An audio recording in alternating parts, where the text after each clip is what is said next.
Hello students and welcome to our YouTube channel rejoice education. हम Moments के text book पे है 6 chapter weathering the storms in Ersama. Okay, ये लिखा गया है हर्ष मांदर्रे और ये है 9th स्टैंडर्ड सीबीएसई का chapter. The cyclone that hit Orissa in October 1999 killed thousands of people and devastated hundreds of lives. तो जो साइक्लोन आया था ओडिशा में 1999 में, उन्होंने thousands of लोगों को मारा और बहुत सारे लोगों की जानें भी ली. For 2 dreadful nights, Prashant, a young man, was marooned on the roof of a house. दो बहुत ही डरावनी रातों में प्रशांत जो एक बहुत यंग मैन है वॉज मरून यानी कि अटका था एक रूफ टॉप पे घर के. On the third day, he decided to go to his village. Did he find his family? तीसरे दिन उसने डिसाइड किया कि वो अपने विलेज चला जाए. क्या वो अपनी फैमिली को ढूंढ पाता है? चलिए देखते हैं इस स्टोरी में क्या बताया गया है. ओके, साइक्लोन का मतलब है चक्रवात और चक्रवात से बहुत नुकसान होता है लोगों को और एनिमल्स को. On 27th October 1999, 7 years after his mother's death, Prashant had gone to the block headquarters of Arsama, a small town in Coast Orissa, some 18 kilometers from his village. 27th October 1999 को 7 साल उसकी माँ की death के प्रशांत block quarters जाता है अरसमा के, जो एक स्मॉल टाउन है in coastal Odisha. Some 18 kilometres from his village, 18 kilometre है उसके विलेज से. To spend a day with a friend, अपने एक फ्रेंड के साथ दिन बिताने के लिए. In the evening a dark and menacing storm quickly gathered, शाम को एक बहुत ही डार्क और मिनेसिंग का मतलब है डरावना. ओके, क्लाउड यानी कि बादल नजर आता है.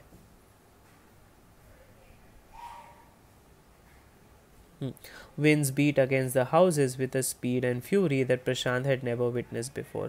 और जो हवाएं हैं वो बहुत ज़ोर से चलने लगती है और वो हाउसेस घरों पे ज़ोर से चलने लगती है इतनी तेज़ी से कि प्रशांत ने कभी सोचा भी नहीं होगा और कभी देखा भी नहीं होगा.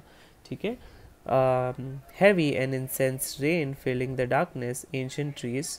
Heavy बहुत ही तेज़ गिरने लगती है बारिश और इंसेंट यानी कि लगातार बारिश पूरा घोर अंधेरा कर देती है. Ancient trees uprooted and crash to the earth, uprooted यानी जड़ से उखड़ के वो नीचे गिर पड़े थे. Screams rent in the air as people and houses were swiftly washed away, जोर जोर से लोगों की चीख चिल्लाने की आवाज़ें आ रही थी हवा में एज लोग और उनके घर स्विफ्टली वॉश्ड अवे यानी कि वो उस डिस्ट्रक्शन से धुले जा रहे थे.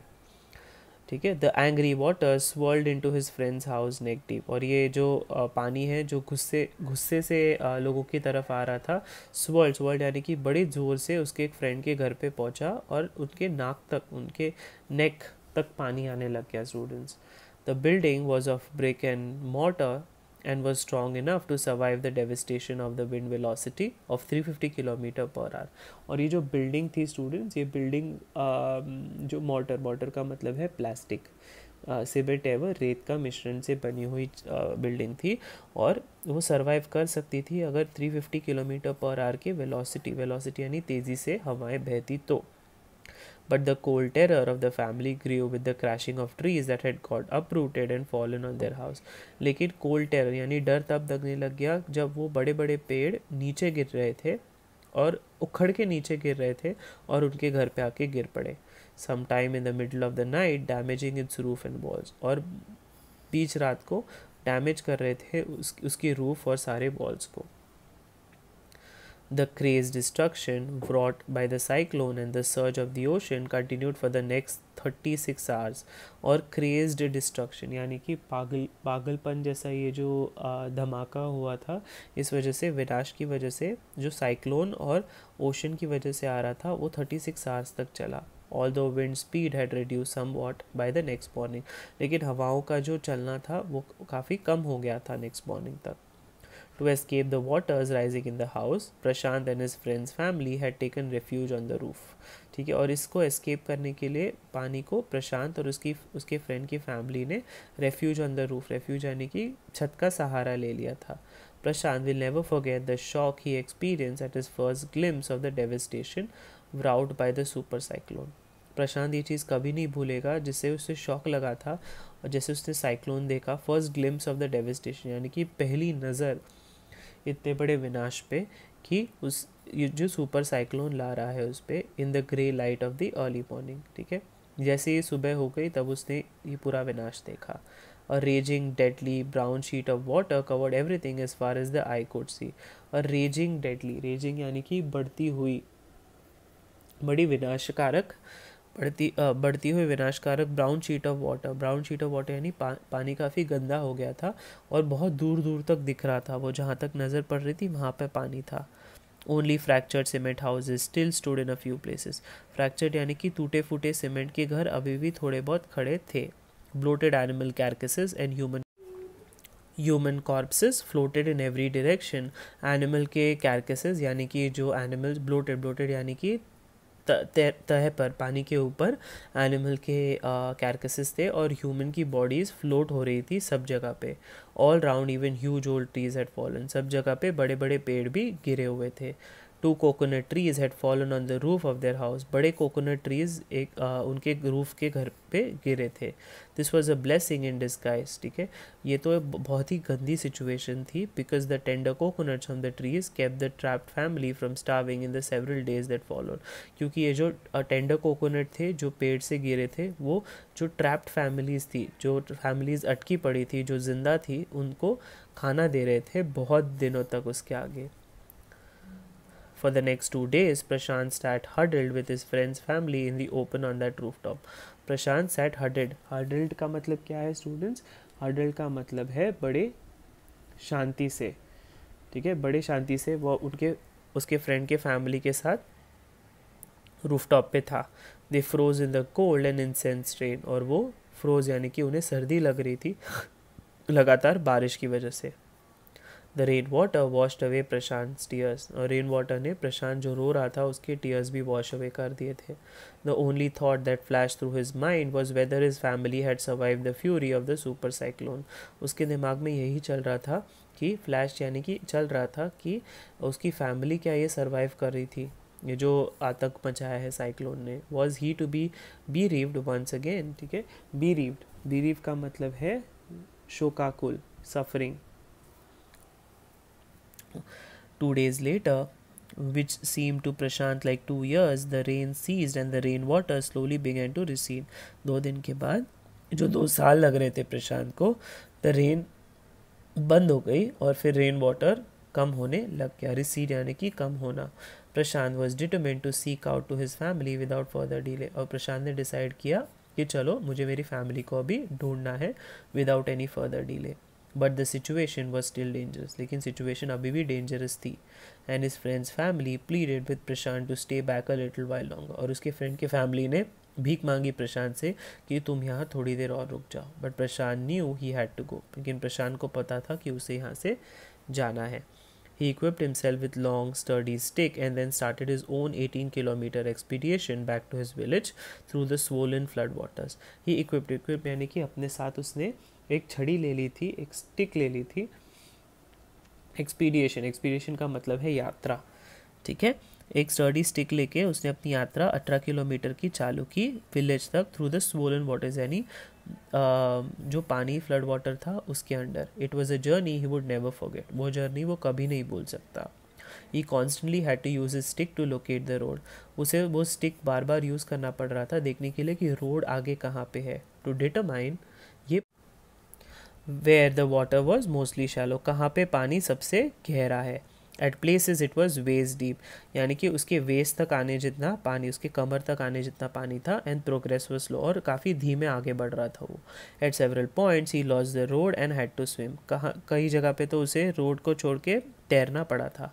After some distance he was relieved to find 2 friends of his uncle who was also returning to the village. कुछ समय बाद वो काफ़ी उसके सांस में सांस आई जब उसने 2 फ्रेंड को देखा उसके अंकल के, वो जो विलेज जा रहे थे। They decided to move ahead together, उन्होंने डिसाइड किया कि चलो साथ में जाते हैं। As they waded through the waters, waded का मतलब है पानी में तैरते हुए आगे जा रहे थे। The scene they witnessed grew more and more macabre, ठीक है। मैकेब्रे का मतलब क्या है स्टूडेंट्स? मैकेब्रे का मतलब है बहुत ही घिनौना, बहुत ही अलग, कभी ना देखा हुआ ऐसा सीन उन्होंने देखा। They had to push away many human bodies, men, women, children and carcasses of dogs. उन्हें उस रास्ते में बहुत सारे ह्यूमन बॉडीज़ को धक्का देके जाना पड़ा। औरतें, आदमी, बच्चे, कुत्तों के कैरकसेस यानी कि dead dogs, goats, cattle, that the current swept against them as they moved ahead. ठीक है, और इस वजह से उन्हें आजू बाजू करके वो आगे बढ़ते गए। In every village that they pass they could barely see a house standing. कोई भी विलेज जहाँ से वो जा रहे थे, एक घर भी वहाँ पे खड़ा नहीं था। Prashant now wept out loud and long. Prashant और जोर से रोने लग गया वहाँ पे। He was sure that his family could not have survived this catastrophe। ठीक है, वो श्योर था कि शायद उसकी फैमिली ने ये आपातकालीन स्थिति नहीं सर्वाइव की होगी। Eventually Prashant reached his village. Prashant अपने विलेज में पहुंचता है, Kalikuda. His heart went cold. उसका दिल ठंडा पड़ गया। Where their home once stood, there was only remnants of its roof। जहाँ पे उसका घर पहले खड़ा था, अभी सिर्फ छत नज़र आ रही थी। Remnants यानी कि नज़र आना। Some of their belongings were caught mangled and twisted in the branches of trees just visible above the dark waters। कुछ कुछ चीज़ें थी जो उनके फैमिली की थी, वो मैंगल्ड का मतलब क्या है स्टूडेंट्स? मैंगल्ड का मतलब है लटकी हुई। कहाँ पे लटकी हुई थी? ब्रांचेस ऑफ ट्रीज पे, जो विजिबल, जो दिख रही थी, जो डार्क वाटर्स के ऊपर दिख रहे थे। Young Prashant decided to go to the Red Cross shelter to look for his family. Prashant ने डिसाइड किया रेड क्रॉस शेल्टर जाने के लिए, फैमिली को देखने के लिए। Amongst the first few people he saw in the crowd was his maternal grandmother। maternal grandmother को वो crowd में देख पाया था अपने। Weak with hunger she rushed to him। भूखी हारी वो उसके पास पहुंची। Her hands outstretched, her eyes brimming, it was a miracle। ठीक है, उसके हाथ आगे आ रहे थे और उसकी आंखें ब्रिमिंग का मतलब है रो पड़ी थी वो। ठीक है, इट वॉज अ मिरेकल, बहुत जादुई सा सीन था। They had long given up for dead. ठीक है, उनको लगा था कि वो मरने वाले हैं। Quickly word spread and his extended family gather around him. ठीक है, और वर्ड स्प्रेड यानी बहुत सारी लोग एक दूसरे से बातें करने लग गए, और उसकी जो एक्सटेंडेड फैमिली है वो सारी आजू बाजू उसके गैदर हो गई। And hugged him tight in relief, और उससे हग करने लग गई वो। रिलीफ, टाइट इन रिलीफ यानी उनको अपने सांस में सांस आई। His brother and sister Prashant anxiously scan the motley battled group। Anxiously यानी कि अत्युक्षक, eagerly। The motley battled group, his brother and sister, his uncles and aunts, they all seemed to be there। सभी लोग थे, उसके ब्रदर एंड सिस्टर, उनके uncle, उनके aunt, वो सभी लोग वहाँ पे शेल्टर में नज़र आ रहे थे। By the next morning, as he took in the desperate situation in the shelter, he decided to get a grip over himself। अगले मॉर्निंग तक जब उसने इस डेस्परेट सिचुएशन में शेल्टर लिया, सहारा लिया, उसने डिसाइड किया तो वो अपने आप पे ग्रिप ओवर हिमसेल्फ का मतलब क्या है? वो अपने आप पे काबू करेगा। He sensed a deadly grief setting up on the 2500 strong crowd in the shelter। उसने देखा कि एक बहुत ही भयानक सा लोग और ज़्यादा मरने वाले हैं, और जो 2500 स्ट्रॉन्ग क्राउड है उनको जो शेल्टर में है वो भी मर सकते हैं। 86 lives were lost in the village. 86 लोगों की जाने गई थी विलेज से। All the 96 houses had been washed away. 96 houses washed away यानी पानी में बह गए थे। It was their 4th day at the shelter. चौथा दिन था उनका शेल्टर पे। So far they had survived on green coconuts, और सभी अपने ग्रीन कोकोनट्स पे सर्वाइव कर रहे थे। But they were too few to go around such a tumultuous of people. Tumultuous का मतलब क्या है स्टूडेंट्स? इसका मतलब है इतने कम लोगों के लिए, इतने भूखे प्यासे लोगों के लिए बस उतनी ही चीज़ें वहाँ पे अवेलेबल थी। प्रशांत all of the 19 years decided to step out as a leader of his village। प्रशांत 19 साल का था और उसने डिसाइड किया कि मैं लीडर बनूंगा इस विलेज का। If no one else did, कोई और नहीं बना तो। He organised a group of youths and elders to jointly pressurise the merchant once again to part with his rice. उसने प्रेशराइज करना चालू किया मर्चेंट को कि राइस का पार्टीशन कर दो, और वो ग्रुप और यंगस्टर्स और एल्डर्स के सहारे। This time the delegation succeeded and return triumphantly. और ये जो डेलीगेशन था, ये जो प्रस्ताव उसने किया था, वो विजय प्राप्त हुआ। ठीक है, उस पर वो विजयी हो गया।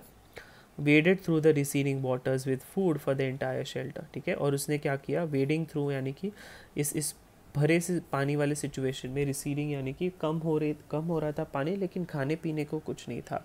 इस प्रकार प्रशांत ने अपना साहस दिखा के लोगों को खाना पीना देने की कोशिश की। No one care that the rice was already rotting, किसी को परवाह नहीं थी कि ये जो राइस था वो ख़राब हो रहा था, रॉट हो रहा था। Branches from fallen trees were gathered to light a reluctant and slow fire, जो ब्रांचेस थे जो पेड़ों से गिरे हुए थे उसे इकट्ठा किया गया स्टूडेंट्स, और उससे लाइट बनाई गई ताकि एक छोटा सा चूल्हा जल सके। On which to cook the rice. For the first time in 4 days, the survivors at the cyclone shelter were able to fill their bellies. Okay, for the first time in 4 days, पहली बार 4 दिन में वो survivors थे cyclone shelter के, वो अपने पूरे चाव से खा सके। His next task was to organize a team of youth volunteers to clean the shelter of filth, urine, vomit and floating carcasses. और उसका अगला टास्क ये था कि ये जो शेल्टर ऑर्गेनाइज किया है उसे team of youth volunteers, young लोगों से इस शेल्टर को क्लीन किया जाए, गंद से, पेशाब से, जिन्होंने वॉमिट की, उल्टी की है, और फ्लोटिंग कैरकस यानी मरे हुए लोगों से हटाया जाए। And to tend to the wounds and fractures of the many who had been injured, और सबको वाउंड जिनको जहाँ पे लगा है उनको कुछ दवा पानी किया जाए। On the 5th day, a military helicopter flew over the shelter and dropped some food parcels. 5वें दिन एक मिलिट्री हेलीकॉप्टर ऊपर से नीचे शेल्टर की तरफ कुछ खाने के फूड पार्सल्स भेजे। It then did not return. ठीक है, उसके बाद वो कभी नहीं आया। The youth task force gathered empty. The youth task force ने क्या किया, उस सबको and utensils from the shelter. Then they deputed the children to lie in the sand left by the waters around the shelter with the utensils on their stomachs. ठीक है, फिर उन्होंने क्या किया कि यूटेंसिल्स शेल्टर से कलेक्ट किए, फिर डेप्यूटेड का मतलब है वहाँ पे भेजना बच्चों को, सैंड में सोने के लिए कहा, और उनके left by the waters around the shelter with their utensils on their stomachs, उनके पेट पे उन्होंने यूटेंसिल्स रखे सारे। To communicate to the passing helicopters that they were hungry, ये बताने के लिए हेलीकॉप्टर्स को जो ऊंचाई पर है कि हम भूखे हैं। The message got through and after that the helicopter made regular rounds of the shelter, और ये मैसेज पहुंचा उनकी तरफ, और हेलीकॉप्टर ने रेगुलर राउंड्स मतलब वो फ्रीक्वेंट राउंड्स करते रहे शेल्टर की तरफ, air dropping food and other basic needs, और ऊपर से वो खाना और बेसिक नीड्स भेजते रहे। Prashant found that a large number of children had been orphaned, Prashant ने नोटिस किया कि बहुत सारे बच्चे हैं वो ऑर्फन यानी कि उनके माँ बाप कहीं मर गए हैं साइक्लोन की वजह से। He brought them together and put up a polythene sheet shelter for them. उन्होंने उन सबको एक साथ बुलाया और एक पॉलीथीन शीट शेल्टर में उन्हें रखा। Women were mobilized to look after them. Women को कुछ औरतें थी, उनको बताया गया कि आप इनका देखभाल करो। While the men secured food and materials for the shelter. और जो men थे वो वहाँ चले गए फूड और शेल्टर लाने के लिए। As the weeks passed, Prashant was quick to recognize that the women and children were sinking deeper and deeper in their grief. जैसे ही वीक्स आगे बढ़ते गए, प्रशांत ने रियलाइज़ किया कि जो वुमेन और जो छोटे बच्चे थे वह sinking deeper and deeper in their grief, यानी कि उनको वो और ज़्यादा डिप्रेशन में जा रहे थे क्योंकि उनके पास सहारे के लिए कोई नहीं था। He persuaded the women to start working in the Food for Work program started by an NGO. ठीक है, उसने परसुएड यानी कि घोषणा करी औरतों को to start working in the food for work programme. एक फूड फॉर वर्क प्रोग्राम था, एक एनजीओ ने स्टार्ट किया था वहाँ पे काम करने की। And for the children he organise sports events, और बच्चों के लिए उसने स्पोर्ट्स इवेंट्स ऑर्गेनाइज किया। He himself loved to play cricket and so he organized cricket matches for children. उसे खुद क्रिकेट खेलना पसंद था, इसलिए उसने क्रिकेट मैचेस बच्चों के लिए ऑर्गेनाइज किए। प्रशांत engaged with other volunteers in helping the widows and children to pick up the broken pieces of their lives. So Prashant engage यानी कि इन्वॉल्व हुआ बाकी वॉल्टियर्स के साथ इन हेल्पिंग द विडोज़ यानी कि जिनके पति खो गए हैं और जिसको पति नहीं है, और छोटे बच्चों को to pick up the broken pieces of their lifes का मतलब है जहाँ उनकी लाइफ तबाह हो चुकी थी वहाँ से एक नई शुरुआत करनी थी उन्हें। The initial government plan was to set up institutions for orphans and widows. पहले का गवर्नमेंट प्लान ये था कि एक बड़े इंस्टीट्यूट सेटअप किया जाए ऑर्फन्स और विधवाओं के लिए। However, this step was successfully resisted as it was felt that in such institution children would grow up without love. ठीक है, लेकिन ये स्टेप जो था स्टूडेंट्स वो सक्सेसफुली रेजिस्टेड यानी कि ठीक से नहीं उसे एग्जीक्यूट कर पाए, क्योंकि ऐसा लग रहा था कि इतने बड़े इंस्टीट्यूशंस में चिल्ड्रन प्यार के बिना भूखे रहेंगे। And window would suffer from stigma and loneliness. Stigma यानी कि बहुत ही लोग बहुत ताना मारेंगे उन्हें और सही से उन्हें जीने नहीं देंगे, और अकेलापन। Prashant's group believe orphans should be resettled in their own community itself, possibly in new foster families made up of childless widows and children without adult care. So प्रशांत ने दिमाग लगाया और प्रशांत के ग्रुप को ये लगता था कि जो ऑर्फन्स हैं, जिनको माँ बाप नहीं है, वो रीसेटल होने चाहिए, वापस से सेटल होने चाहिए अपने ही कम्युनिटी में, पॉसिबली इन न्यू फॉस्टर फैमिलीज़, लेकिन एक नए फैमिली में उनका सेटलमेंट होना चाहिए, जहाँ पे जो चाइल्डलेस विडोज़ हैं, जिनके कोई बच्चे नहीं हैं, उनके साथ, और चाइल्ड विदाउट एडल्ट केयर, ठीक है, और उन्हें ऐसे ही नहीं छोड़ना चाहिए। It is 6 months after the devastation of the super cyclone. 6 महीने बाद जब ये सारी चीज़ें घटित हुई, this time Prashant's wounded spirit has healed simply because he had no time to bother about his own pain. इस बार प्रशांत का जो पेन था, वाउंडेड स्पिरिट यानी कि अंदर का जो स्पिरिट था उसका, वो हील हो चुका था, क्योंकि उसके पास टाइम नहीं था अपनी खुद की पेन को देखने का। वो दूसरों के पेन को रियलाइज़ करके उन्हें हेल्प करने की कोशिश कर रहा था। His handsome youthful face is what the widows and orphan children of his village seek out most in their darkest hour of grief. उसका हैंडसम सा चेहरा बहुत सारे विडोज़ और बच्चे देखते थे और उनसे प्रेरणा लेते थे in the darkest hour of grief. Darkest hour of grief का मतलब है बड़े ही कठिन सिचुएशन में, राइट। ये किताब लिखी गई है, या ये स्टोरी लिखी गई है हर्ष मैंदर जी ने। स्टूडेंट्स, मैं आपसे पूछना चाहता हूँ कि आपने इस स्टोरी से क्या सीखा। ओके स्टूडेंट्स, सो ये स्टोरी से हमें ये सीख मिलती है कि ये लेसन जो है हमें बताता है importance of the young generation. जो हमारी यंग जनरेशन है सोसाइटी की, वो कितना कुछ कर सकती है हमारे समाज के लिए। They can together work for the community and the society. During the natural calamities they can help, guide and save the community with medicines, care, materials and food. Natural calamity के टाइम पे यही जो है youth community help कर सकती है, guide कर सकती है, और कम्युनिटी के लोगों को सेव कर सकती है, मेडिसिन दे के, उनका ध्यान रख के, उनको मटीरियल एंड फूड प्रोवाइड करके। The value of the young is recognise at the time of need. और यंग जनरेशन का वैल्यू तब रिकोगनाइज होता है जब ज़रूरत की बारी आती है। स्टूडेंट्स, तो आप भी यंग जनरेशन है, आप भी सोचिए कि आप अपने समाज के लिए और समाज में रहने वाले लोगों के लिए क्या क्या कर सकते हैं। Thank you students.